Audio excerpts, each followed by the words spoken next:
ఏలయనగా as far as I know, పిల్లలు ఏడుస్తున్నప్పుడు వాళ్ళ కళ్ళలో నుండి నీళ్లు కారుతూ ఉంటాయి.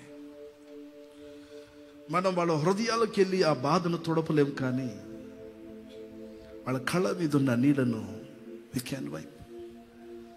And this is the instinct that we have. మనకున్న నైజం అది ఎలాగునో పిల్లలకి ఆ కళ్ళ నుండి నీళ్లు తుడిపిన వెంటనే they stop crying. వాళ్ళు ఏడవడం మానేస్తారు. అప్పుడు కళ్ళల్లో నీళ్లు తుడిచినప్పుడు ఇట్ సర్వ్స్ their heart. అది వాళ్ళ హృదయానికి పరిచర్యగా అది మారుతుంది. దాంతోపాటు అమ్మ హస్తమో లేకపోతే నాన్న ఆదరణ మాటలు వారిని బలపరుస్తుంది, వారిని ధైర్యపరుస్తుంది, వాళ్ళ హృదయాలకు నిబ్బరాన్ని ఇస్తుంది. నేను చెప్తున్న సత్యాన్ని గ్రహిస్తున్న వారులారా, మనం ప్రభు మందిరానికి వచ్చిన వెంటనే దేవుడు ప్రతి ఒక్కరి కన్నీరు చూస్తున్నాడు. ఆయన ప్రతి ఒక్కరి కృంగిన స్థితిని నా ప్రభు చూస్తున్నాడు. See, he is not a heartless father. ఆయన కనికరము లేని, హృదయము లేని ఒక తండ్రి కాడు. మన తండ్రి కంటే వడిగా స్పందించువాడు ఆయన. కన్న తల్లి కంటే వడిగా మనకు సేవ చేయువాడు ఆయన. ప్రాణమును ఇవ్వగలిగిన స్నేహితుల కంటే మరి ఎక్కువగా మనల్ని ప్రేమించుచు మన కొరకు ప్రాణం పెట్టినవాడు ఆయన. కాబట్టి నీ అవసరత అనేది ఒకటి ఉన్నప్పుడు he responds swiftly. ఆయన వడిగా నీకు ఆయన పరిచర్య చేయడానికి వచ్చేవాడు. యేసుకి స్తోత్రం చెప్పగలుగుతున్నాడు. కాబట్టి ఎక్కడ లేని ఆదరణ, ఎక్కడ లేని సంతోషం ప్రభులోనే ఉంది. కొంచెం మంచిగా చెప్పగలరు అనుకుంటున్నాను.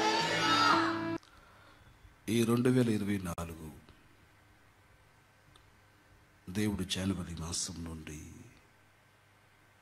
ఈ నవంబర్ మాసం వరకు కాచి కాపాడి మనమందరం ఈ 12వ నెలలో ఆయన సన్నిధిలో మనము మన కుటుంబం రాగలిగిన ఒక దయను, ఒక కృపను చూపినందుకు 2 చేతులెత్తి దేవునికి మానకుండా ఒక 10 స్తోత్రాలు తెలియచేద్దామా?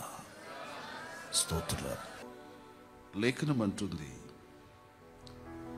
మన దేవుడు మహోన్నతుడై ఉండి ఆయన దీనులను లక్ష్య పెడుతున్నాడు.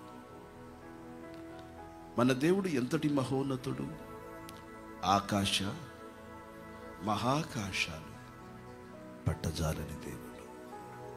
ఆయన అంత గొప్పవారై ఉండి కూడా ఏ మంచి లేని మనలను ఆయన చూచుచున్నాడంటే ఆయనకి మన ఎడల ఎంతటి విశేషమైన ప్రేమ ఉంది. భక్తుడైన అబ్రహాం ఇలా అంటాడు, ప్రభుతో మాట్లాడేటప్పుడు ఒక రోజున దుమ్మును దోడినైన నేను నా దేవుడైన యెహోవాతో మాట్లాడా ఈ కృప పొందాను. దుమ్మును దోడినైన నేను. ఆ మాట వాస్తవమే. దేవుని దృష్టిలో మనం ఒక ఎన్నిక లేని వారమే. అయితే ఆయన దయగలిగిన కను సైగలు, ఆయన దయగలిగిన కనులలో ఉన్న వెలుగు కిరణములు మన మీద నిత్యము దయతో పడుతున్నవి కాబట్టి మనం బ్రతకగలుగుతున్నాం. దేవుని స్తోత్రం చెప్పాలి. మరొకసారి చెప్పండి, హల్లెలూయా. ప్రతి జీవి భూమి మీద బ్రతకాలంటే సూర్యుడు కావాలి. దాని కిరణములు ప్రతి జీవి మీద పడాలి. అవి పక్షులైనా, లేకపోతే అవి తావరములైనా, అనగా చెట్లైనా, లేకపోతే అవి పశు జంతువులైనా, భూమి మీద ఉన్న ప్రతి దానికి సూర్యుని కిరణాలు కావాలి. అయితే మనకైతే సూర్యుని కిరణములతో పాటుగా దేవుడు తన వెలుగు కిరణములను మన మీద ప్రకాశింపజేస్తున్నాడు. అందుకనే మనం బ్రతికి ఉన్నాం. ఒక భక్తుడిలా అన్నాడు, ఆయన పేరు గుర్తుకొస్తే నాకు చెప్పండి. నన్ను అంధకార చీకటిలో నుండి ఆశ్చర్యమైన వెలుగులోనికి తెచ్చినవాడు. దేవునికి స్తోత్రం చెప్పండి. మంచి చెప్పండి. హల్లెలూయా. ఎక్కడి నుండి? అంధకార చీకటిలో నుండి. ఎక్కడ తెచ్చారంట? ఎలా వచ్చా నేను ఆశ్చర్యమైన వెలుగులోనికి? నా దేవుడు నా మీద ప్రకాశించారు. ఎంతమంది కృతజ్ఞత కలిగి ఉన్నారు ఆ విషయానికి? నా దేవుడు ఏం చేశారు చెప్పండి? నా మీద ప్రకాశించాడు. Yes, my life it is not dependent upon the literal sun, but my life is dependent upon the son of the father. వింటున్నారు ఈ మాట? సూర్యుడి మీద నా జీవితం ఆధారపడి లేదు. Yes, it is not SUN, but it is SON. వింటున్నారా? అయితే కుమారుడిని యేసు క్రీస్తు మీద నా జీవితం ఆధారపడినదై ఉన్నది.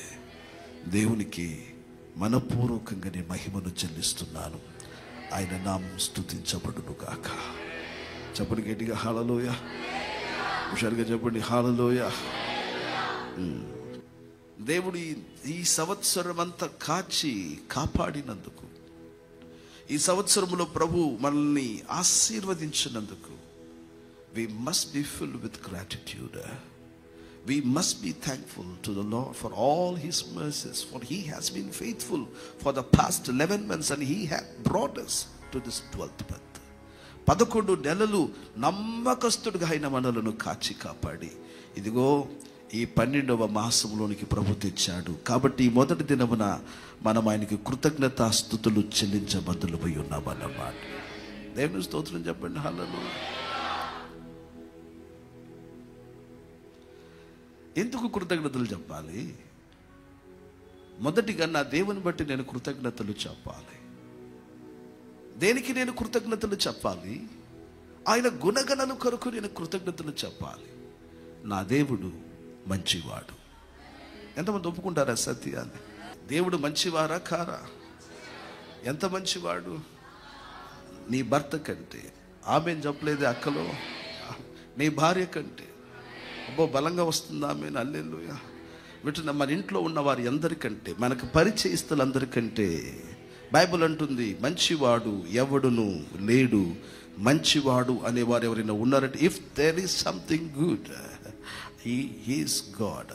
మంచివారు అని అంటే ఆయన ఎవరు చెప్పండి? యేసయ్య మాత్రమే. దేవుని స్తోత్రాలు కలుగునుగా. God is good. దేవుని స్తోత్రం కలుగునుగాక. ఆయన గుణములను బట్టి మనం ఆయనను స్తుతించాలి. దేవుడు మంచివాడే కాడు. వింటున్నారా మాట వినాలి. ఆయన మంచివాడే కాడు, ఆయన మనలను ప్రేమించుచున్నవాడై ఉన్నాడు. స్తోత్రం చెప్పండి మంచిగా. ఎంతమంది చెప్తారు ఆయన నన్ను ప్రేమించాడు అని? ఎస్.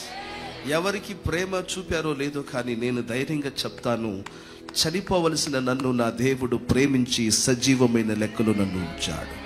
మృతుల లోకములో నుండి నేను సజీవమైన లోకములోనికి ప్రయాణం చేస్తూ వెళుతున్నప్పుడు దేవుడు నన్ను ఎంత ప్రేమించకపోతే యేసయ్య నీ స్థితిలో ఉంచాడు. నిజంగా ఈ రోజు నేను ఇలా ఉండడానికి కారణమే నా దేవుని ప్రేమయున్నదన్నమాట.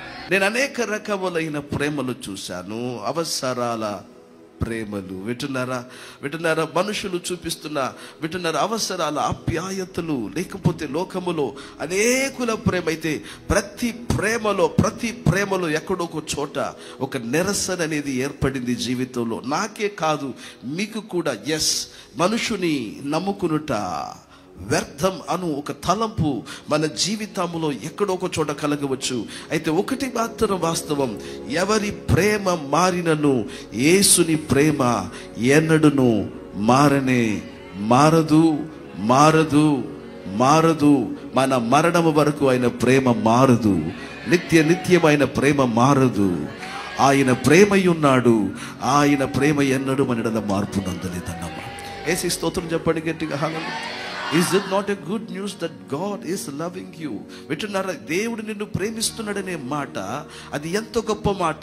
మనుషులు నిన్ను విడిచిపోవచ్చు, మనుషులు నిన్ను వదిలిపెట్టవచ్చు. ఒక కాలానికి వచ్చేటప్పటికి the people that say that I love you may say that I dislike you. వింటున్నారా? నేను నిన్ను ప్రేమిస్తున్నాననే వారు ఇప్పుడు నాకు నువ్వు నచ్చడం లేదు, నువ్వంటే ఇష్టం లేదని ప్రజలు ఇదే ఇండైరెక్ట్ గా దాన్ని మాట్లాడవచ్చు. ఇలాంటివి మన జీవితాలలో తండ్రి, అన్న, తమ్ముడు, భర్త, భార్య, పిల్లలు, తల్లిదండ్రులు, ఈ రీతిగా వింటున్నారు, స్నేహితులు వింటున్నారు. ఇలాంటి అనేకుల ఎదుట ఈ ప్రేమలు వాడిపోతున్న అనుభవాలు చూస్తున్నాము. అయితే ఏదో పాడుంది, అదే పాడం, ఎన్నడెన్నడు మారనిది నా యేసుని దివ్య ప్రేమ, ఎన్నడెన్నడు వీడనిది నా యేసుని నిత్య ప్రేమ. దేవుని ప్రేమ నిలుచున్నది ఉన్నది. అమ్మ చెప్పాలి హల్లెలూయా, మంచి చెప్పాలి హల్లెలూయా. సమాధిలోనికి మనం వెళ్ళిన తర్వాత మనల్ని ప్రేమించేవారు ఉండరు. మనం సమాధిలోనికి వెళ్ళిన తర్వాత మనం ప్రేమించేవారు ఉండరు. మన మీద వారికి ప్రేమ ఉంటుంది, కానీ ఆ ప్రేమను క్రియల్లో వారు చూపలేరు. ఏలైనాగా వారు చూపలేని ఓ లోకానికి మనం వెళ్ళిపోయాం. అయితే నువ్వు వెళ్ళిన ఆ నిత్య రాజ్యులో కూడా నిన్ను ప్రేమించుచున్నవాడు ప్రభువైన యేసుక్రీస్తు వారై ఉన్నాడు. చెప్పండి హల్లెలూయా. నరకానికి వెళ్ళిపోయిన వారిని కూడా ఆయన ప్రేమిస్తున్నాడు అని నేను అంటాను. ఒక వ్యక్తి నరకానికి వెళ్ళినా వాని ఎడల ఆయన ప్రేమ ఉంది. అయితే ఆయన ప్రేమను వాడు నోచుకోలేక దేవునికి ఎన్నడూ చేరలేని ఓ దూరమునకు వాడు వెళ్ళిపోయాడు. ఆయన వేసిన నిచ్చెనను, ఆయన కట్టిన వారధి అయిన యేసుక్రీస్తును వాడు సద్వినియోగం పరుచుకోలేదు. కాబట్టి మరి ఎన్నడూ ప్రభు ఎదకు రాగలిగిన ఆ స్థాయిలో లేక వాడు దూరంగానే నిలిచిపోయాడు. యేసయ్య ఈరోజు మనతో మాట్లాడుతున్నారు. ఇందుకు మనం కృతజ్ఞత కలిగి ఉండాలి. For all the nature character of God. దేవుని గుణగణాలు ఎంత గొప్పవి, ఎంత కృతజ్ఞతలు చెప్పాలి. నిజంగా నా దేవుడు మంచివాడు. ఆమేన్. నా దేవుడు ఎవరు చెప్పండి? ప్రేమ కలిగిన వాడు. ఎవరి ప్రేమైన ఎడల మారిపోవచ్చు, నా యేసయ్య ప్రేమ మారదు. ఈరోజు కూడా ఎవరైనా దేవుని మాటలు వింటున్నప్పుడు ఆయనను గాయపరిచే వారికి ఉన్నట్లయితే, నీ ప్రవర్తన చేత, నీ జీవిత విధానం చేత నువ్వు ఆయన ఇంకా నువ్వు దుఃఖపరుచుచున్న వాడువైతే యేసయ్య ఇప్పటికీ నీతో చూస్తున్నాడు. నా కుమారి, నా కుమారుడా, నేను నిన్ను ప్రేమిస్తున్నాను. ఆ ప్రేమ ఎదుట నీవు దిగి వచ్చి తగ్గించుకుని సిలువ ఎదుట నిన్ను నువ్వు సమర్పించుకోగలిగితే, నేడు నీవు నాతో కూడా పరదేశంలో ఉంటావన్న ఆ భయంకరమైన క్రూరమైన ఒక దొంగను యేసు క్షమించి చేర్చుకున్నది నిజమైతే, నీ ఎడల కూడా తన ప్రేమ వర్షమును ఆయన చూపగలిగిన వాడై ఉన్నాడు. దేవుని స్తోత్రం చూద్దాం గట్టిగా. ఇంకెందుకు దేవునికి కృతజ్ఞతలు చెప్పాలి? మీకు ఏమైనా గుర్తొస్తే చెప్పండి, చెప్పొచ్చు ఏమన్నా. మనం ఆయనకి ఎందుకు కృతజ్ఞత చెప్పాలంటే, మన ఎడల ఆయనకున్న సహనానికి ఆయనకు కృతజ్ఞతలు చెప్పాలి. మొండి గట్టాలం కదా మనం. మాట వింటామా? పలుమార్లు ఆయనను మనం చెప్పండి ఆయన బాధ పెడుతూనే వచ్చావా? అరణ్య యాత్రలో ఇశ్రాయేలు ప్రజలు ప్రభువును పలుమార్లు ఏం చేశారంట? విసిగించారంట. ఏం చేశారంట? విసిగించారు. అవునా? పలుమార్లు ప్రభువుని విసిగిస్తే ప్రభు వారి మీద కోపం తెచ్చుకున్నాడు. విన్నారన్నమాట. కొన్ని సందర్భాలలో చేయి కూడా పైకెత్తాడు కొడదామని. కోపించుచునే వాత్సల్యత సరేలే. ఒకసారి అన్నాడు, నీ పేరుని నేను తుడిచిపెట్టేస్తా అన్నాడు. కానీ విన్నారా, దేవుడు తర్వాత తన మనస్సును మార్చుకున్నాడు. వాక్యాలు వినాలి, నా మాటలు గమనించాలి. ఎందుకు ఆయనకు కృతజ్ఞత చెప్పాలి? అయ్యా, నీ దీర్ఘ శాంతానికి నీకు వందనాలయ్యా. నా ఎడల మీరు కలిగి ఉన్న నీ సహనమునకే నీకు వందనాలయ్యా. చెప్పండి, ఈ సంవత్సరంలో ఆయనను మురిపించిన దినాలు ఎక్కువ, లేదు ఆయనను బాధ పెట్టిన దినాలు ఎక్కువ? మాట్లాడాలేవన్న సంఘం యోచన చేసుకో. నీ మాటల చేత, నా ప్రవర్తన చేత, మన యొక్క మనస్సు, మన హృదయ స్వభావాలు, మన జీవిత చర్య చేత వింటున్నారన్నమాట. క్రీస్తుని త్రాసులు నేను చూసుకుని, వాక్యమని అర్థం ఎదుట నేను నిలబెట్టుకుని ఒక్కసారి నేను చూసుకుంటే, ఆయనను మురిపించి ఆయనను సంతోషపరిచిన దినములు ఎక్కువగా ఉన్నాయా, లేకపోతే ఆయనను బాధ పెట్టిన దినములు ఎక్కువగా ఉన్నాయా? బైబిల్లో ఒక వాక్యం ఉంది, ఏమనుంది? ఆయన కోపము, ఆయన దయ. ఒక్క నిమిషం కోపడుంటే ఏమై ఉండేది మన జీవితాలు కదా. ఒక్క నిమిషం కోపడుంటే బంధువులందరూ మనం చూడడానికి వచ్చేవాళ్ళేమో కదా. ఆయన మరణమునకు మనల్ని అప్పగి చెప్పలా. ఎన్నిసార్లు ఆయన విసిగించాము ఈ సంవత్సరంలో? మన మాటల చేత, వాక్యానికి అవిధేయతలో ఉండి, దేవుని సన్నిధానానికి క్రమంగా రాకుండా, ఆయనకి ఇవ్వవలసిన కృతజ్ఞతలు మనం ఇవ్వకుండా, దేవునికి చెల్లించవలసినవి మనం మన కుటుంబ తరపున ఆయనకి చెల్లించకుండా, how many times hath we grieved God? ఎన్ని మారులు మనం ఆయనను దుఃఖపరిచాం, ఆయన గాయపరిచాం. అయితే అన్ని మార్లు గాయపరిచిన ఆయన మనల్ని ఏం చూపించాడు చెప్పండి? కొంచెం సహనమును చూపించాడు. దేవుని స్తోత్రం కలుగునుగా. మంచి చెప్పండి హల్లెలూయా.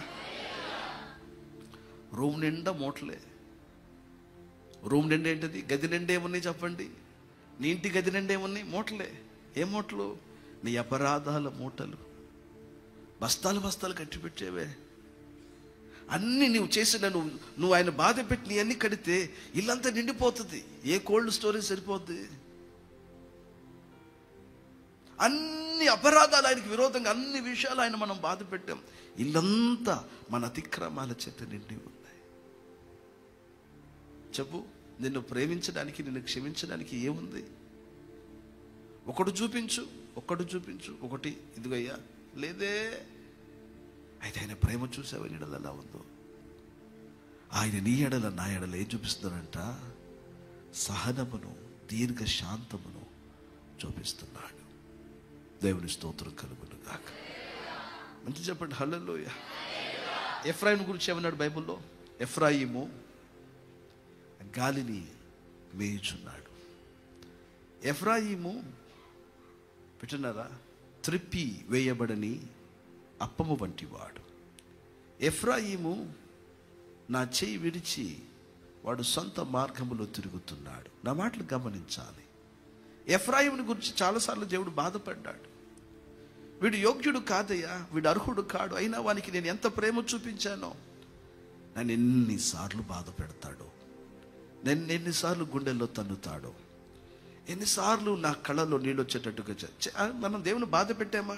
వినాలి నా వైపు చూసి. ఆ గ్రహింపు నీకు రావాలి. నా అబద్ధాలు, నా అపనమ్మకాలు, నా అబద్ధములు, నా అపనమ్మకాలు, దేవుని ప్రేమించే విషయంలో కానీ, దేవుని సంబంధమైన విషయాల్లో కానీ ఎన్ని మార్లు నేను నా తండ్రిని నేను దుఃఖపరిచాను. నా ప్రవర్తన ఎన్నిసార్లు ఆయన గాయపరిచింది.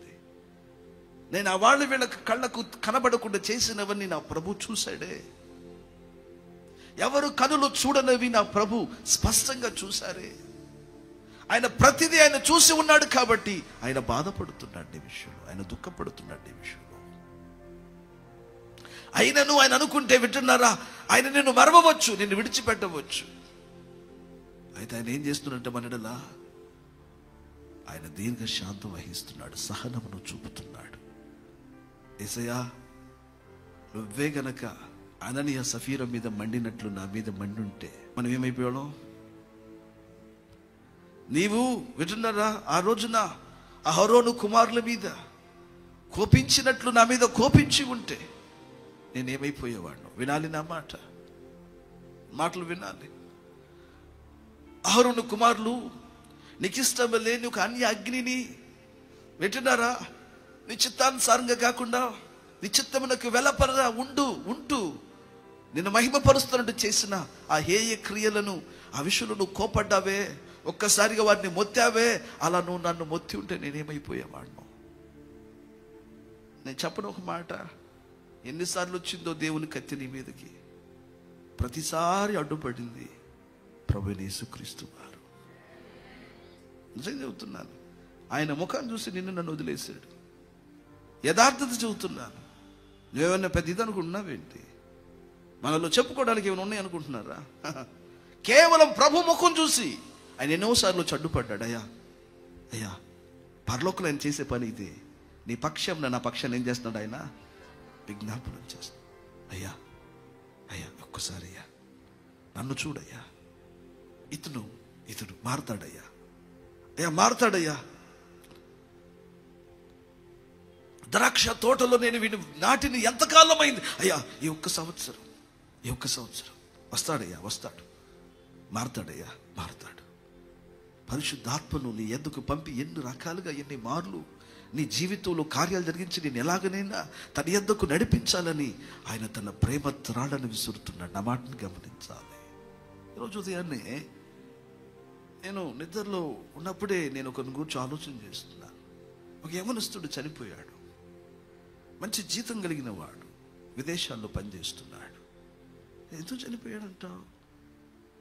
దేనికి చనిపోయాడంటావు? మనసులో ఆలోచనలు కలుగు. ఎందుకు చనిపోయాడు వాడు? చూడడానికి చక్కనాడు, మంచి ఉద్యోగం ఉంది, మంచి లక్షల్లో సంపాదిస్తున్నాడు, మంచి పేరు కలిగిన వాడు హఠాత్తుగా చనిపోయాడు. ఎందుకు దేవుడు అలాంటి మంచి వాళ్ళని హఠాత్తుగా తీసేస్తాడు? నేను యోచన చేస్తున్నాను చాలాసేపు. అప్పుడు మంచి లేని నన్నెందుకు ఇంత ప్రేమిస్తున్నాడు? మరొక ఆలోచన కలుగుతుంది. నీకు వస్తుంది అలాంటి తలంపులు? అంటే కూర్చున్నప్పుడు ఆలోచన చేస్తావా? ఏముంది నీలో చెప్పుకోవడానికి? నేను ఇందాక చెప్పాను కదా, అపరాధ మూటలు ఇంట్లో నిండి ఉన్నాయి. అవి దుర్వాసన కొడుతున్నాయి. దుర్గంధముగా నీ జీవితం ఉంది. పీనుగుల కంటే భయంకరమైన దుర్గంధం నీ ఎదుట వీచుచున్నది అపరాధముల మూట చేత. అయితే ఆయన మాత్రం నీడల దీర్ఘశాంత అయ్యా, మారుతాడయ్యా. యేసు నిన్ను చూస్తున్నాడు ఈ రోజున.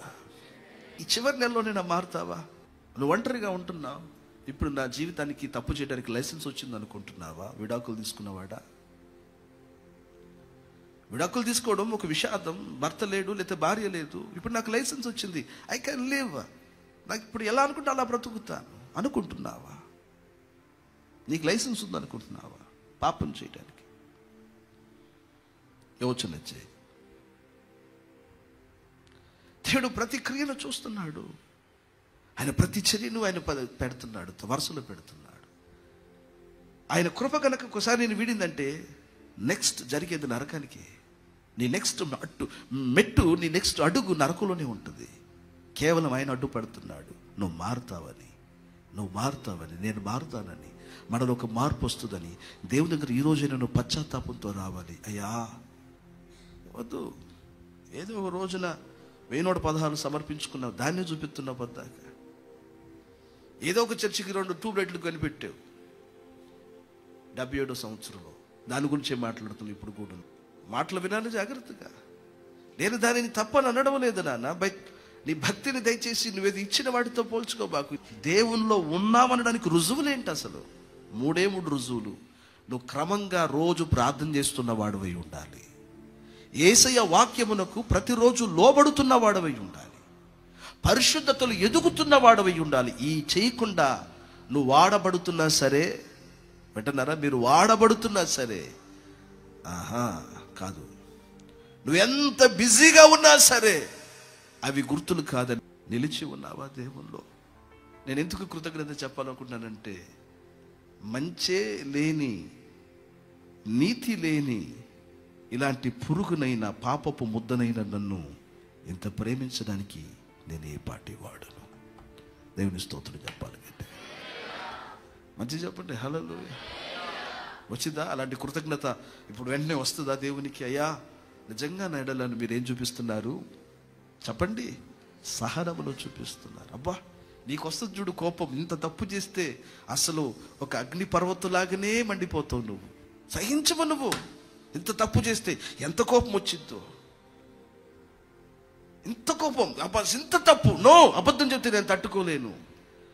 అయితే మన ఊటలన్నీ అబద్ధాలనే ఉన్నాయి. మనం బ్రతికేది అబద్ధాలు. మా మమ్మీ నీతి కలిగింది, మా డాడీ అమ్మో ఎంత స్ట్రిక్ట్. ఏమిరా, ఎలా ఉంది మన జీవితం ఆలోచించి చూడాలి. మనం చేస్తేనేమో వింటున్నారా, మనం చేస్తేనేమో అది తప్పు కాదు, పిల్లలు చేస్తేనేమో చంపలు రాలు కొడతాం. అది చూడండి, పొద్దుకి ఎందుకు వాడు ఫోన్ ముట్టుకుంటున్నాడు, ఎవరు ఇంట్లో డాడీ డైలాగ్. మరి డాడీ మాత్రం 24 గంటలు అదే చేస్తూ ఉంటాడు. ఆలోచన చేయి. ఆయన ఎవరై ఉన్నారో ఆయన బట్టి కృతజ్ఞతలు. ఆయన మనల్ని ఏం చేశాడు, ఎల్లప్పుడూ కాపాడుతూనే వచ్చాడు. ఆమె చెబుతారా, మన వాహనం ఇంకొక వాహనం మీదకి పోకుండా మాట్లాడండి. వేరొక వాహనము మన మీదకు రాకుండా కొన్ని ఎట్లా జస్ట్ మిస్ అనేటట్టుగా దేవుడు ఎన్నిసార్లు కాపాడాడు. చెప్పు, సరిగా చెప్పు, స్తోత్రం చెప్పు. బండి అయినా సొట్టబడింది కానీ నీకు ఎక్కడ ఆమేన్ దేవుడు సొట్టబడినే ఉన్నా. ఆమేన్ హల్లెలూయా. లేదండి, మా డ్రైవర్ చాలా మంచి డ్రైవర్. యెహోవా పట్టణమును కాయని ఎడల మేలుకొనుట డ్రైవర్ నైపుణ్యత కాదు. ఇశ్రాయేలును కాపాడువాడు కొనకడము లేదు, నిద్రపోవడం లేదు. నీ త్రోవ, నీ మార్గం అన్నిటిలో వెటన్నారు. నీ కాళ్లకు రాయైనను తగలకుండా తమ దూతలు నిన్ను ఆది పట్టుకుంటారు. ఆమె నీ మీద నా దృష్టి నుంచి నేను నీకు ఆలోచన చెప్పి నేను నడిపిస్తానన్నాడు. అందుకని దేవుడు కీర్తనీయుడు, ఆయన పూజల కర్హుడై ఉన్నాడు, నన్ను కాపాడాడు. ఆమె ఆమెన్ హల్లెలూయా. సియోను మార్గములో అదేం పాడినారు, అదేనా స్తోత్రం చెల్లించుమా. ఆయన అన్నాడు, నా చేతులు కురచ కాలేదన్నాడు. చెప్పండి గట్టి హల్లెలూయా. ఎందుకు ఆ మాట అన్నాడు? రక్షింప నేరకుండానట్లు యెహోవా చేతులు ఏం కాలేదంట, కురచ కాలేదు. నిన్ను చేరుకోలేని వింటున్నారా, నిన్ను చేరుకోలేనంత దూరంలో నువ్వు ఎక్కడ ఉన్నను ఆయన చెయ్యి వచ్చి నిన్ను పట్టుకొనగలిగిన దైవం.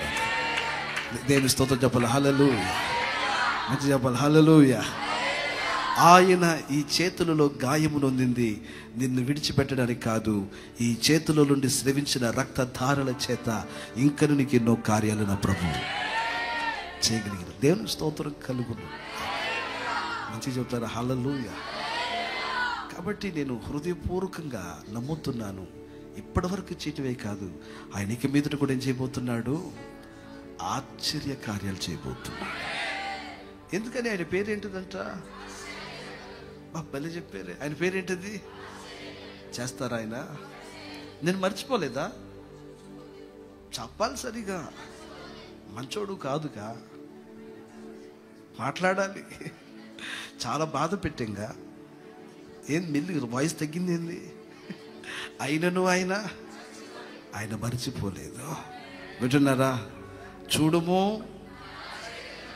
నా అరచేతులలో నిన్ను చెక్కుకొని ఉన్నది. తల్లి అయినను తన పాలిచ్చు చంటి బిడ్డను మరచనేమో, కానీ నేను నిన్ను మరువను అన్నాడు. ఆయన ఎన్నడూ మళ్ళీ మర్చిపోయేవాడు కాదు. అందుకని ఆయన పాద దగ్గర పరిగెత్తుకుంటూ వచ్చేయాలి. ఆయనకి ఎల్లప్పుడూ కృతజ్ఞతాస్తుతులు చెప్పాలి. Filled with thanks and gratitude. హృదయపూర్వకంగా ఆయనకు వందనాలు మనం చెప్పగలగాలి. ఆయన స్తోత్రం చూద్దాం, హల్లెలూయా. నిజంగా ఆయన చేసిన కార్యాలన్నీ స్మరణకు తెచ్చుకుంటున్నప్పుడు, వింటున్నారా, ఆయన చేసిన కార్యాలన్నీ స్మరణకు తెచ్చుకుంటున్నప్పుడు నా ఎదురున్న సవాళ్ళన్నింటిని కూడా అది చేసిన వాడు ఇది చేయడానికి శక్తి కలిగిన వాడై ఉన్నాడు.